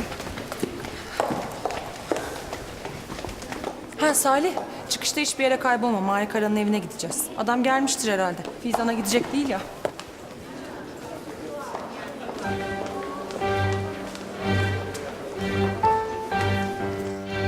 Nazif dedin başkası gitti. Bunun seninle bir alakası var mı? Tesadüf.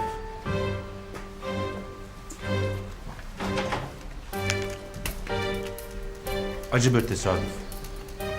Artık Nazif Kara'ya dokunamayız. En azından bir süre. Hapishanede oluncaya kadar. Benimle bir alakası yok diyorsun ama 2 kişi gitti Turgut. Şiş Kazım, Faruk. Bence bunun seninle bir alakası var.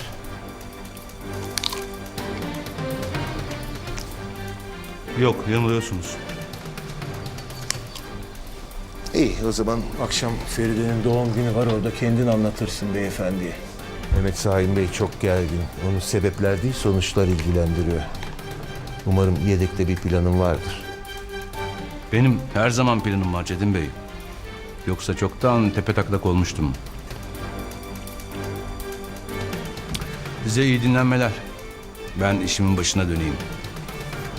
Aydınlatacak çok dava var.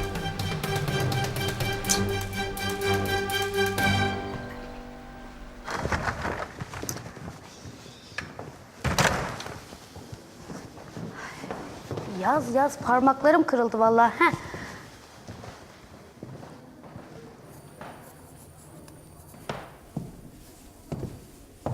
Salih Beyciğim. Hayırdır, Karadeniz'de gemileriniz mi battı? Ne bu surat? Affedersin bana bir şey mi demiştin? Demedim ama diyeceğim. Aslında desem mi demesem mi diye düşünüyorum. Ama neyse. Bu akşam Feride Hanım'ın doğum günü partisi varmış. Annesi bizzat davet etti. Ama Turgut Bey senin gelmeni istemiyor. Yani seni davet etmedi. Fakat benim gönlüm el vermedi. Yani nihayetinde Feride Hanım'ın haberi yok. Eğer olsaydı diye düşündüm. Yani seni mutlaka çağırırdı. Öyle değil mi? Ya mutlaka sen de gel derdi. Sen bunu bir düşün. Hem sen gelmezsen Feride üzülmez mi? Üzülür mü? Üzülür. Hem de çok. Bilmiyormuş gibi davranma Salih. Akşam görüşürüz.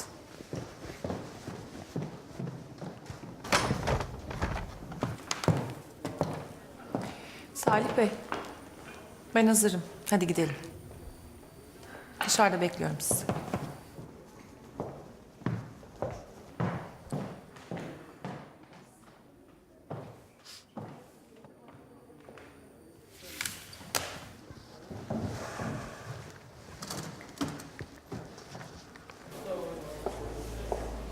Çok merak ediyorum bu Mahir Kara'yı artık. Nesini merak ediyorsun Feride? Yani hakim hanım. Hem şimdi insanların evine habersiz gitmek ayıp olmaz mı yani? Çat kapı. Birden seni gördüklerinde ne düşüneceklerini bir tahmin et. Kalem tutan kadın karşılarında. Afallamazlar mı? Büyük talih işte. Ben iyilik olsun diye gidiyorum. Onların lehine bir şey bu. Ayaklarına kadar gidiyorum Salih, daha ne? Ben de tam bunu diyecektim. Düşündüm de bu herhangi birinin evine gitmeye benzemiyor. Yani dışarıdan bakıldığında ta evlerine kadar gidiyorsunuz. Ya birinin kulağına gidersin? Bir düşünün. Mesela Turgut Savcı.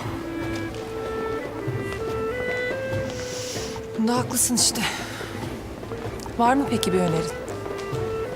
Nasıl dinleyeceğiz biz bu Mahir Kara'yı? Müdür bey, bir ekip gönderip Mahir Kara'nın ifadesini almanızı rica edeceğim. Yazıyor. 1974 bütçesinden açıklandığı yazıyor. Yazıyor. Ecevit'in partisi başbakana karşı olduğunu yazıyor. Bu burnunun dikine gitmem bakalım sana ne getirecek Mahir.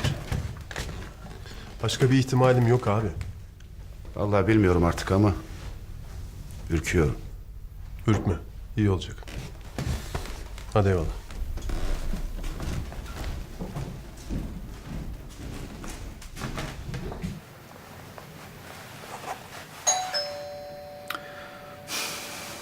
Düş yakamdan Serra, düş.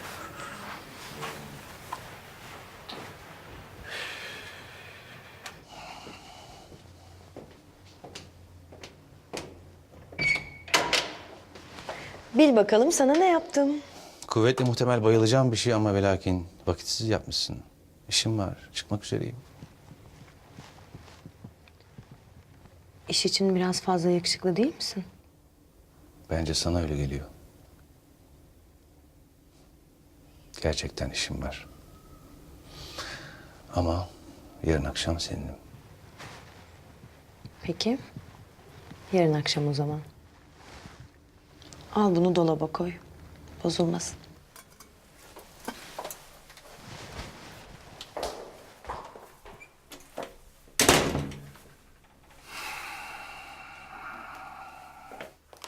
Nazif, hadi oğlum yemeğe.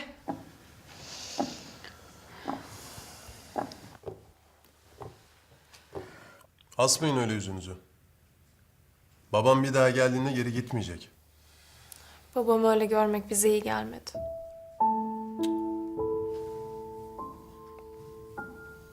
Vallahi öyle. Az da kaldı ya duruşmaya.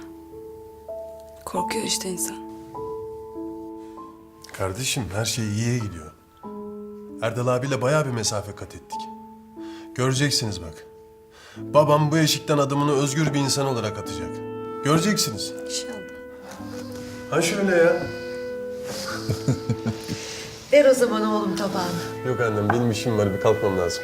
Abi, Bülent bugün ne yaptı biliyor musun? Abartma hiç durum. Abartmayacağım, olanları anlatacağım. İyi anlat bakalım. Pasajda Halil'in ameliyatı için gerekli parayı topladı. Birlik etti herkesi. Arabayı da satıp parayı denkleştirdik. Uçak biletlerini bile aldık. 2 gün sonra Almanya'ya uçuyorlar. Helal olsun sana enişte. Vallahi büyük adamsın. Allah senden razı olsun. Allah hepimizden razı olsun abi. Nazif, hadi çorbaları da koyduk gel. Geç kaldık, millet bekliyor. 8 dedik. Feride kızım hadi.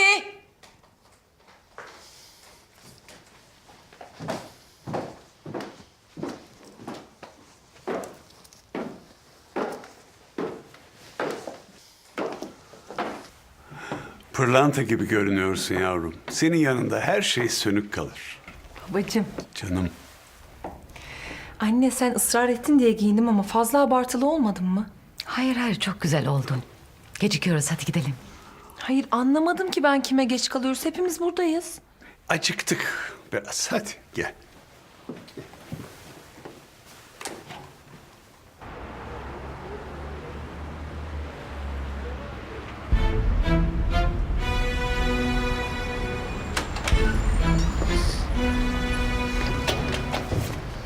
Feride'nin adresi bu.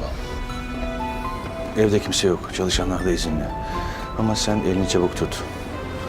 O dosyaları mutlaka istiyorum Cemil. Elin boş gelirsen keserim o elini. Emredersiniz.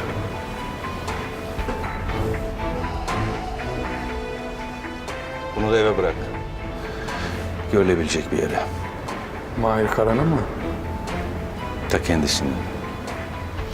Zavallının nişan günü gelişince hadise babasında kalmış. Karakolda. Bize de oradan miras. Bırak ki Feride bulsun. Bu sefer ince işçilik bekliyorum senden Cemil. Bu son şansın, unutma.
Aslanlı Köşk'ü çok methettiler.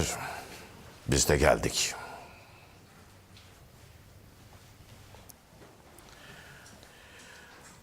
Hazırla bakalım Faruk'un ranzayı benim için. Ne işin var senin burada?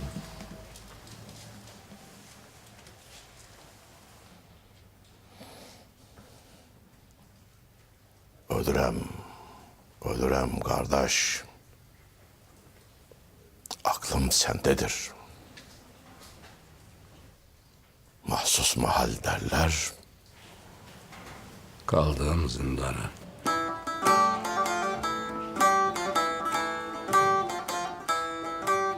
Mahsus mahal derler, kaldım zindanda. Kalırım kalırım kardeş, dostlar yandadır. İki ellerim kızım kandadır kanda. Aman ölürem ölürem kardeş, aklım sendedir. Aklım sendedir.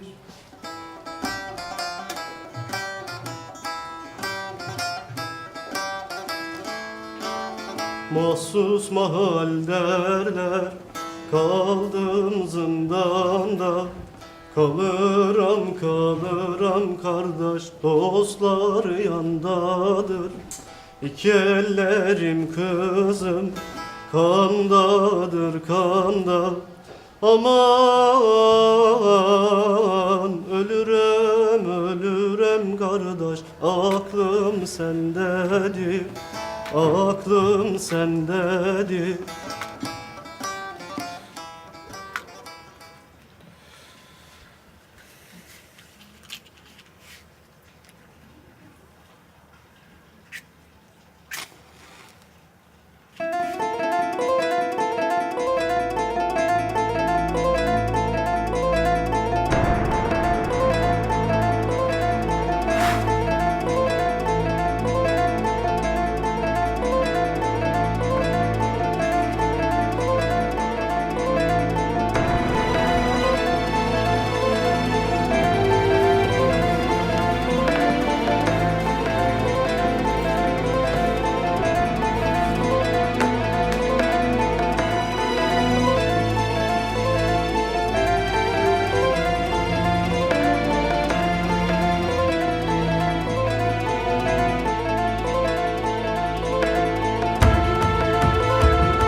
Burada mı yemek yiyeceğiz?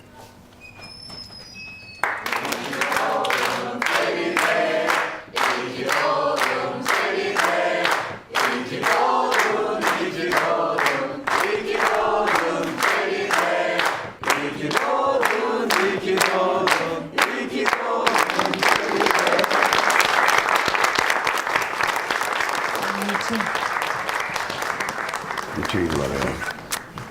Teşekkür ederim. Sen de mi buradasın? Canım. İyi ki doğdun.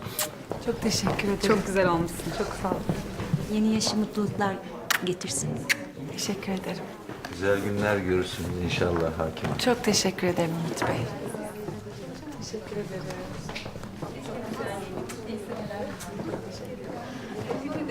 Teşekkür ederim. Çok mutlu oldum. İyi seneler. Teşekkürler. Feride, mutluluklar diliyorum. Umarım en kötü günün böyle olur. Teşekkürler Turgut abi. Feride, rica etsem bana Turgut abi demesen. İnan kendimi çok yaşlı hissediyorum. Peki Turgut abi. Yani Turgut. Kusura bakma alışkanlık işte ama rahatsız oluyorsan söylemem bir daha. Çok bahtiyar olurum. Turgut. Babana bir hoş geldin diyeyim, geleceğim yanına. Mutlu yıllar Feride Hanım. Teşekkür ederim Bahar'cığım. Hoş geldin sen de. Herkes burada. Salih Bey gelmeyecek mi? Bekleyin siz. Gelecek.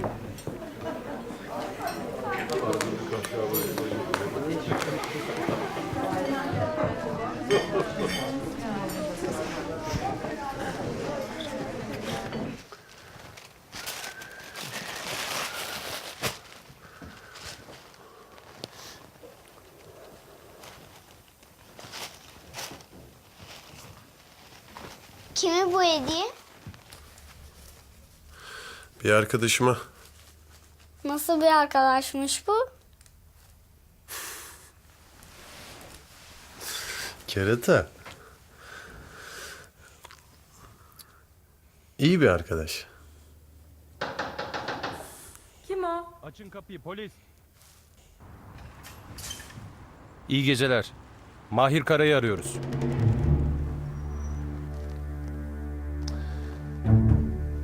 Ben biraz gidip geleceğim dayım, tamam mı? Merak etme. Evin kadınları sana emanet. Tamam mı? Nereye gidiyorsun dayı? Tamam mı? Tamam. Aferin sana aslanım benim.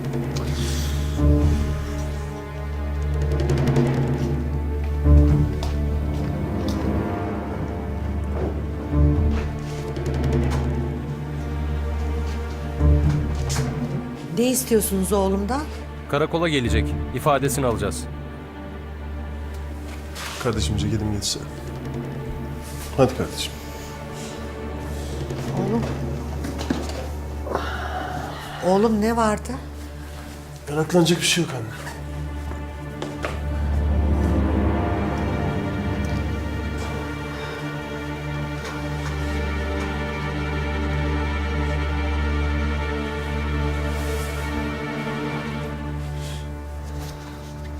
Oğlum.